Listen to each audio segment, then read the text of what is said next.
Hello everybody, and thanks for coming out bright and early on this Friday morning. My name is Jeremy Koulish, and this is Twig in the Wild. We're talking about Drupal theming. If you're here to talk about forestry, you might be at the wrong conference. So, because I like mixed metaphors, though, here's another one. It's basically, I have done a lot of different things, and again, we can come back to that if anyone needs. But I came to development through a roundabout way. I started out in the public policy sphere and tried out a lot of different things. Policy strategy, policy analysis, data-driven research, and realized what I love is building tools that empower people. So I became a web developer, and I went through General Assembly. Most my training there was in JavaScript and Ruby, which was hot at the time. We didn't really cover PHP, so when I landed at Bixel right afterwards, it was a bit of a shock to be dealing with a PHP-heavy shop. I also got to know some of the templates early on from Drupal 7, and, well, we'll get into that in a second. Why does Twig exist? Well, from my perspective, because, oh, look at that. That looks like mumbo jumbo to me.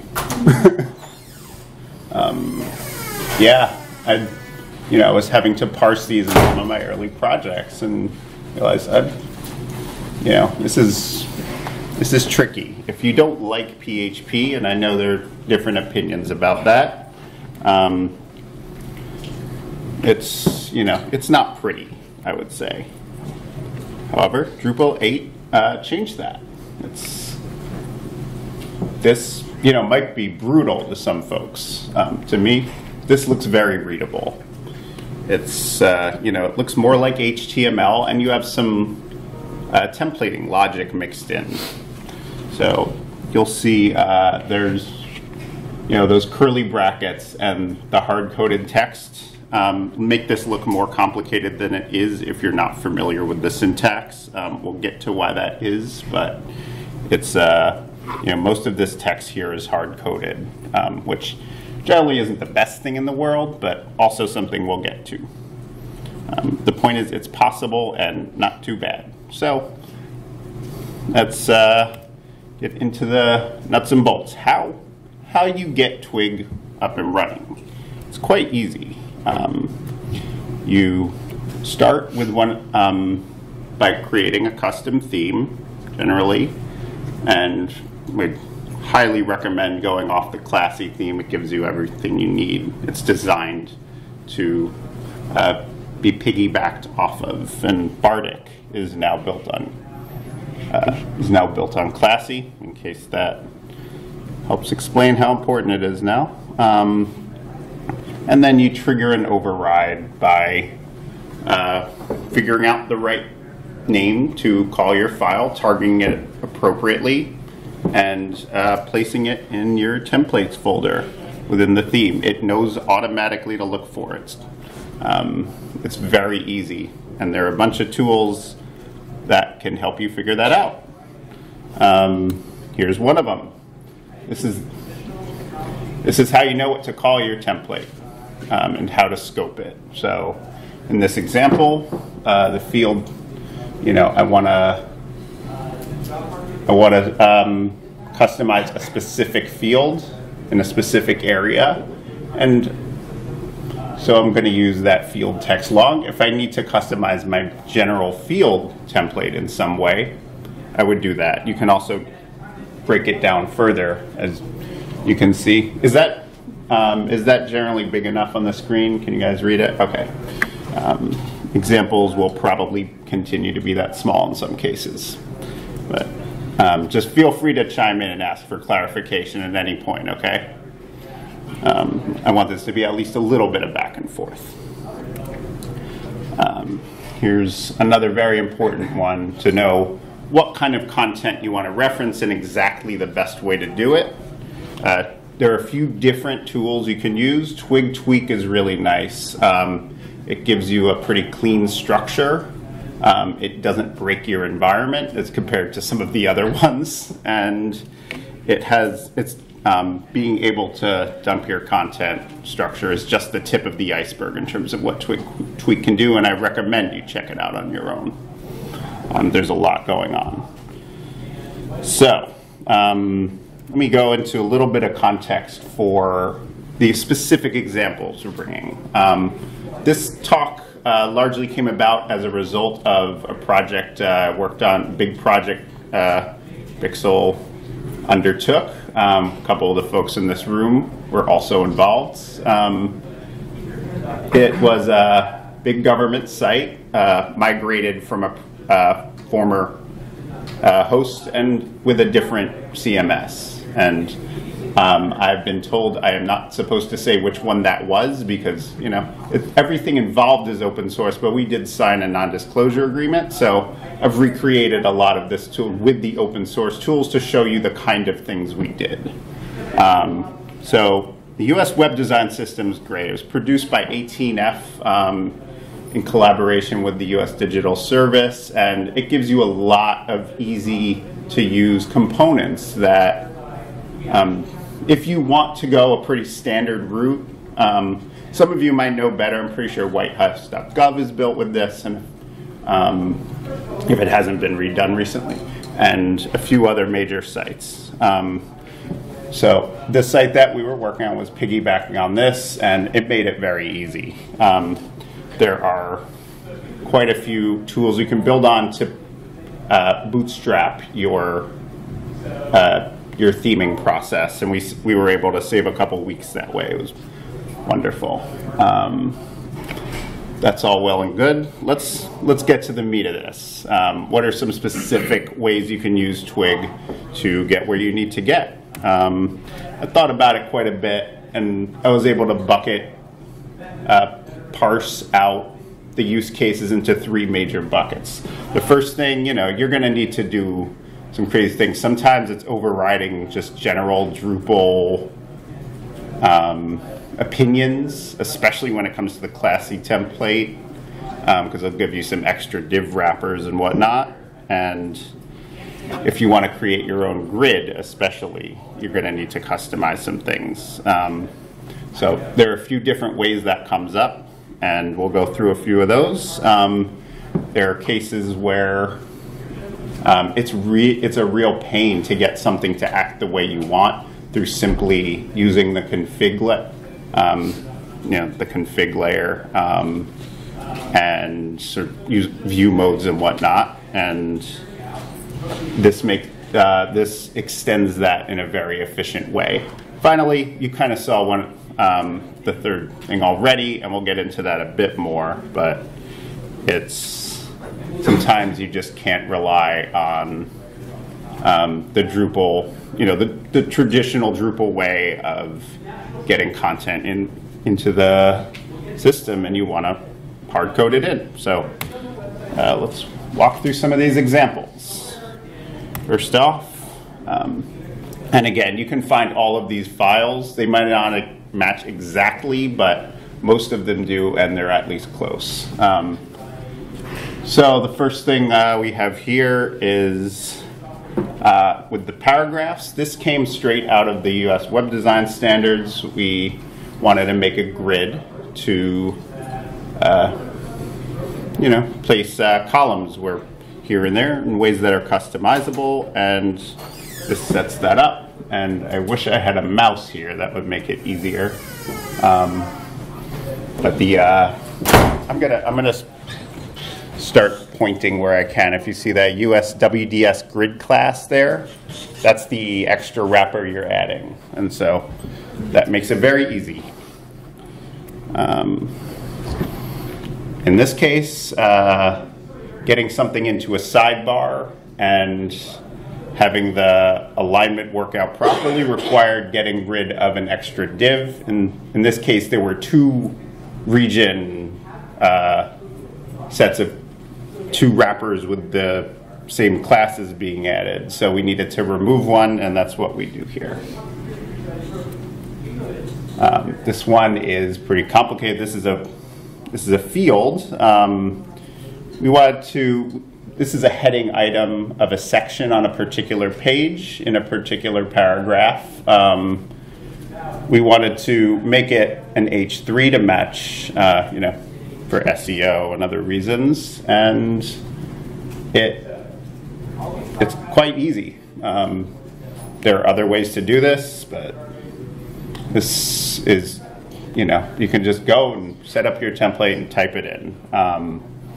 We were also able to. This is the entire replacement for that. It's because this is a targeted field, right?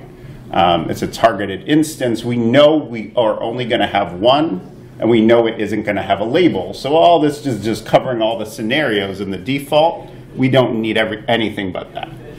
So keeps it very simple. It's easy to read and easy to edit if you need it.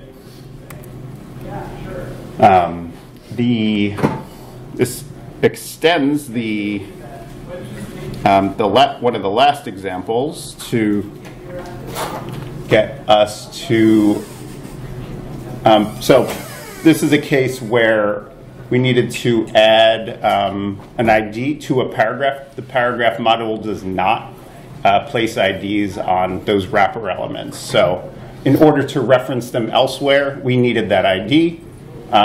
You can do that with a pre-process function or a couple other ways. The site builders here can probably get into that, but it seems simple. You just write in that class, write in the ID value right there. It's just, in this case, it's just grabbing the machine name of the paragraph and placing it into the attribute that you can then call on. And you can add all sorts of other attributes. Again, Twig has great documentation, so you can look up a full list of those. And if anyone has questions about other things afterward, I'm hoping to leave some time so that we can, so that you do have questions at the end. What is USWDS? The US Web Design System. It's a framework developed a few years ago by 18F and the US Digital Service that offers a set of standards for layout and theming and some actual code components to implement them. It's very sweet. So if you like a site that looks like a few other ones around the federal government, it's sort of like their version of Bootstrap, but it's way better. It's way more. It's easier to customize, I would say, especially if you know Twig, because a lot of the implementation is done through. We bring in the JavaScript and CSS assets and the fonts and whatnot, and then a lot of the integration is done through Twig, and that is a particular theme you can contrib theme you can pull in. Of course, there's a whole other set of functionality you can work on through Twig, and we covered the pretty simple things, but this is really when you need your templates and your markup to do something. One good example is if you need a custom div or something to instantiate a single page app, or you need to manipulate content in ways that aren't easy or easy to do through other means, or your backend guy is busy. That's the other thing that happens sometimes, and as a themer, you just need to knock something out quick. It's great for that. So I'm gonna give you an example that shows you a few of these, but are all these things? These should all be things you're familiar with, right? Just let me know if you want clarification on any of it.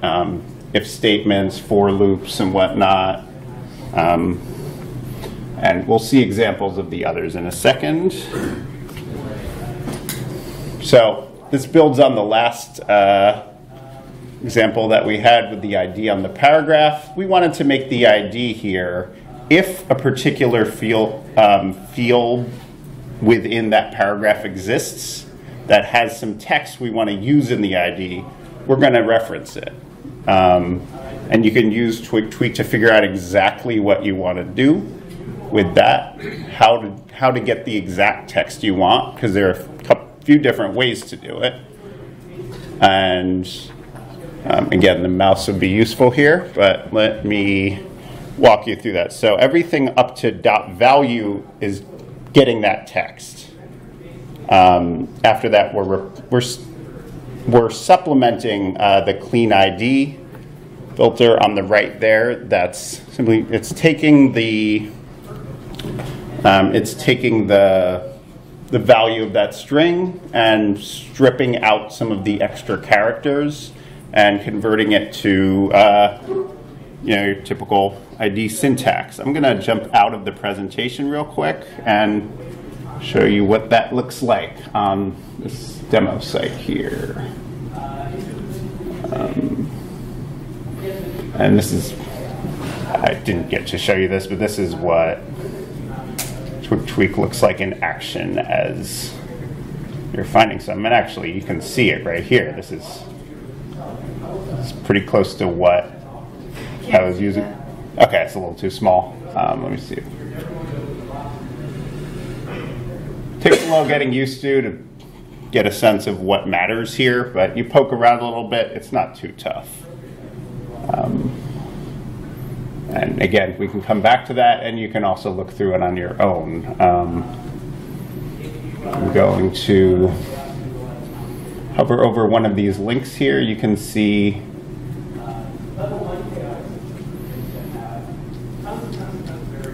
that the target has been machinified through that clean ID method. It's very convenient. And then if you the ampersand part was necessary because it doesn't know. Clean ID does not handle that. It just strips out an ampersand. But there are titles that have one.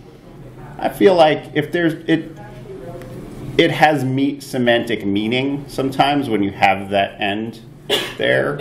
So I decided let's keep that in. So we just replaced it manually before we ran the filter. And then it just falls back to the default that we had before when that's not there. So that's a good example of a few of these different pieces in play. I think places where you're referencing Drupal generated variables is critical to all of this. And I encourage you to look through the Twig, the default templates that have really useful helpers and documentation in the files themselves about which variables are available to you if you're not sure. So that way you know the right thing to place in the dump, and so you can see what's in there on the page. Let's move along. All right, so Drupal configuration can be a beast sometimes, and sometimes you need to get something complicated integrated in, and it's great to use your configuration layer to get that done. Sometimes it's not fully feasible. Here's an example. I'm going to get back to this in a second, but I'm going to walk you through another example. So we're here. I want to generate this box. This is a US web design system generated alert box, and there are 4 types. This is the information box. There's also, actually, I think there are examples here.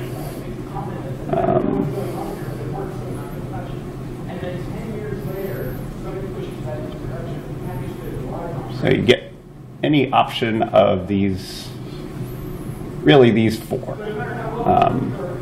This is a different setting, but these are all generated. The code is almost all the same for each, but the theme is simply you want to specify a class that it knows what to pull based on the value. So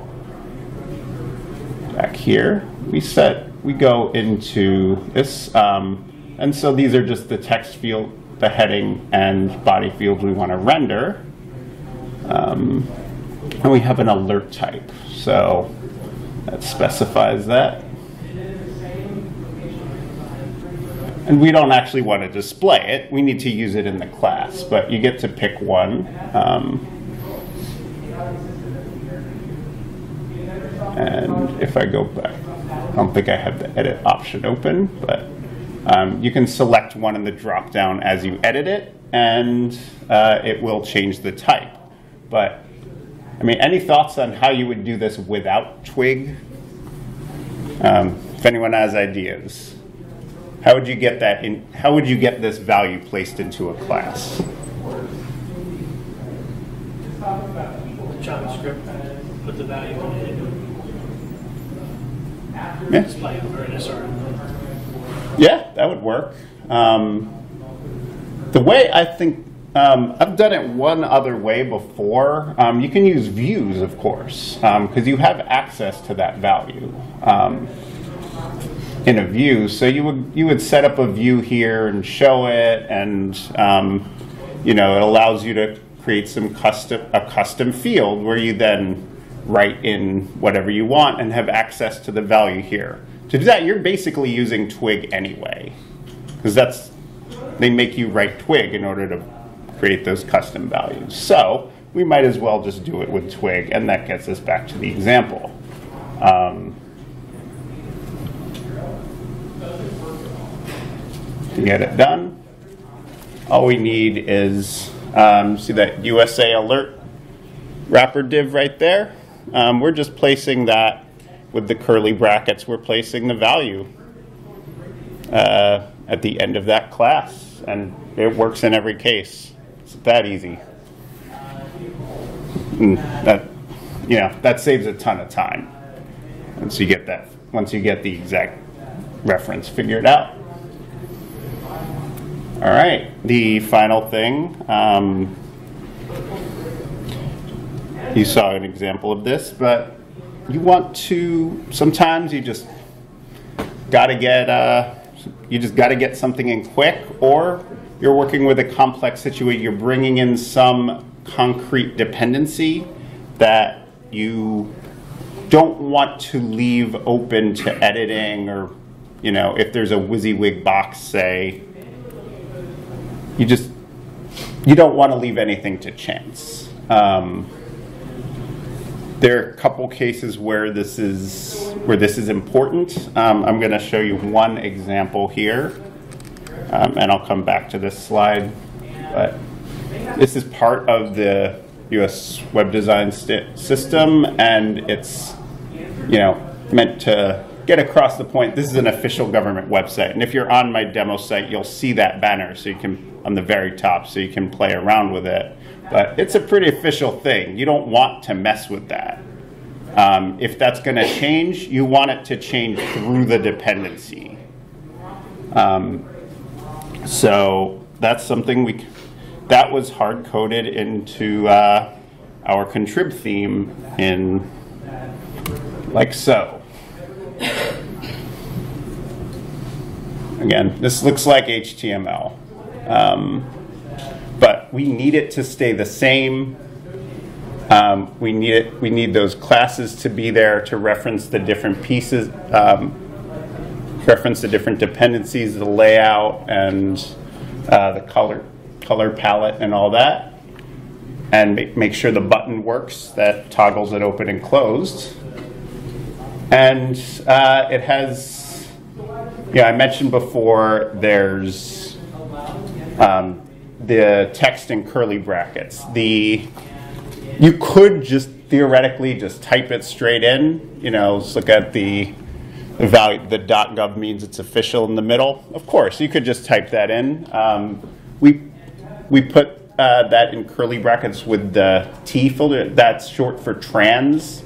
That is our translate filter, and that allows us to do a couple things. It sanitizes the text, which is important, making sure no malicious code gets in there, and it's perfectly safe for Drupal. It also translates to when a user has another language specified, it automatically takes care of that. I don't know how that would work with the .gov. I'm assuming that would stay the same. Others might know more about how those translations work, but it'll do that for us, which is a really nice feature. So that said, you don't really want to do this if you can help it.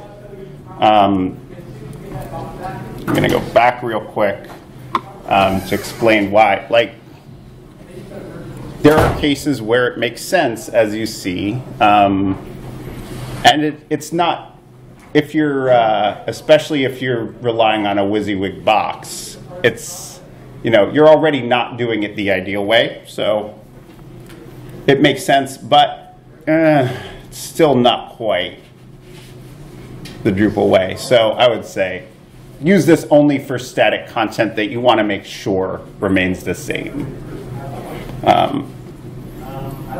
So that's the general gist of this talk.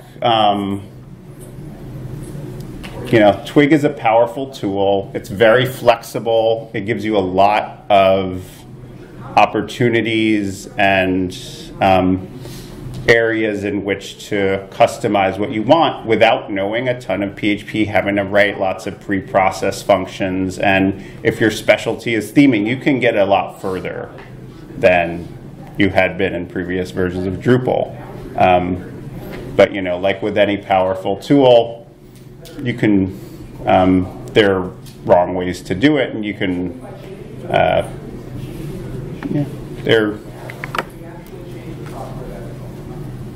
you want to basically make sure you're consulting the documentation and doing something the recommended way if the documentation exists. But I hope this has given you sort of a good jumping off point on which to experiment with different strategies.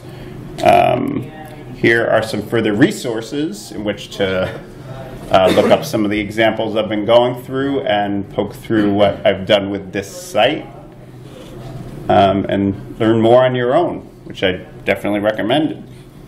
All right, thank you. I think it's time to open it up. Questions about any of this, or if you want to offer examples of your own, I'd love to hear. So I'll throw it open at this point.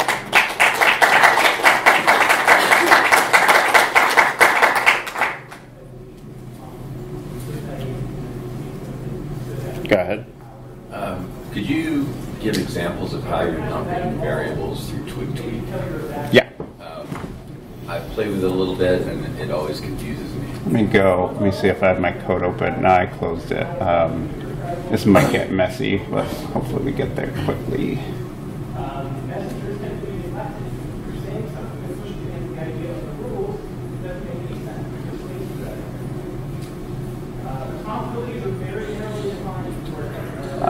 And yeah, this is on my on my GitHub. You can see that example. Obviously, you don't generally want to have that variable dump on a deployed site, Right. for any number of reasons. Let's see where we are.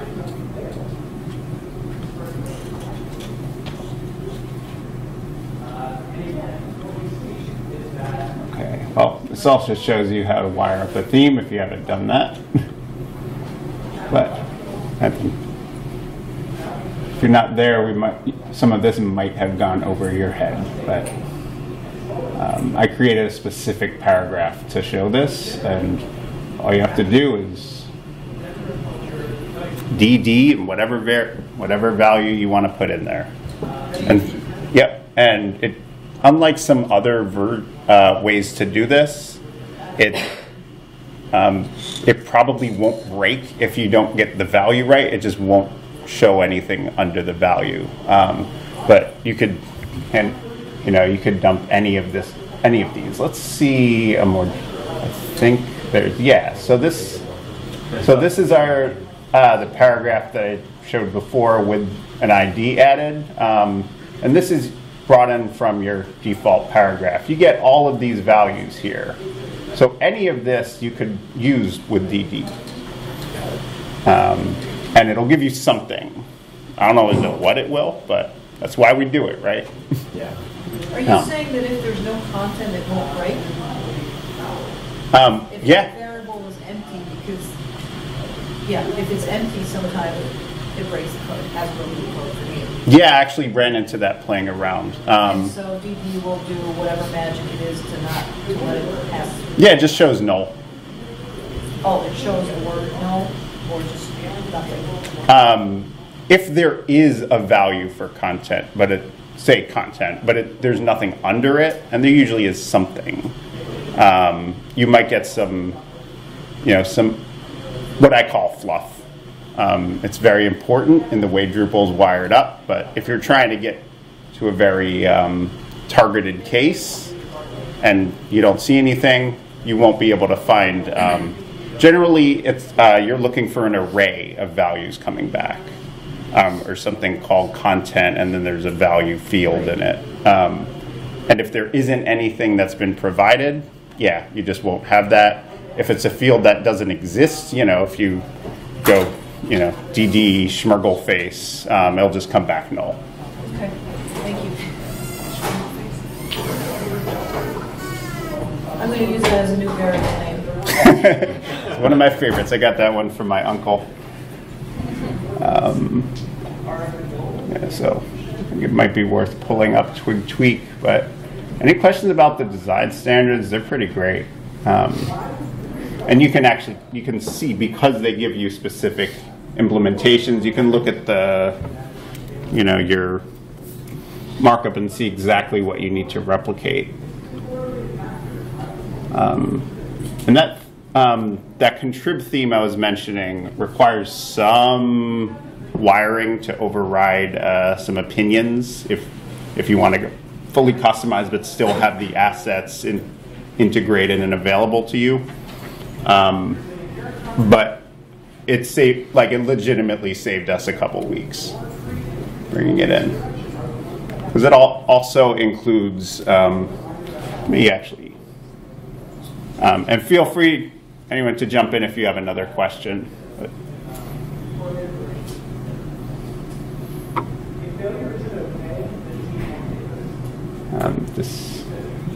this is what the base theme looks like. It includes a bunch of pre-processes to add our grids and make sure it's referencing the right paragraphs and whatnot. And it also has some basic CSS to make it look more like what they specify, that are dealing with some Drupal,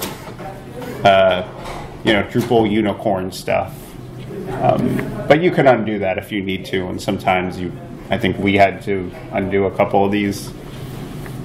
But it gets you pretty far, and they have all these templates. This is where that government banner is, and you can see they're giving you a lot out of the box that's already ready to go. Their page template is largely hard-coded.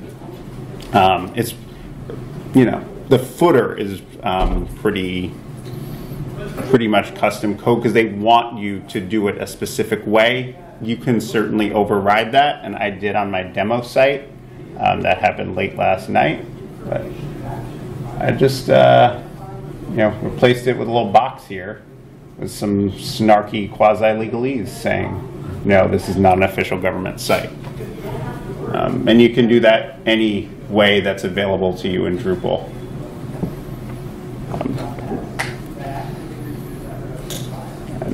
For what it's worth. Let me go back to those links. And just leave that up while we're finishing up here. Any other questions?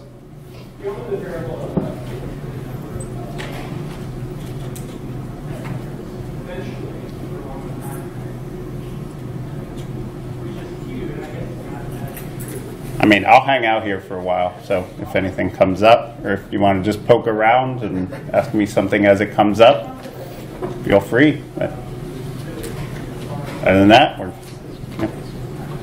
enjoy your day, and I'll see you around.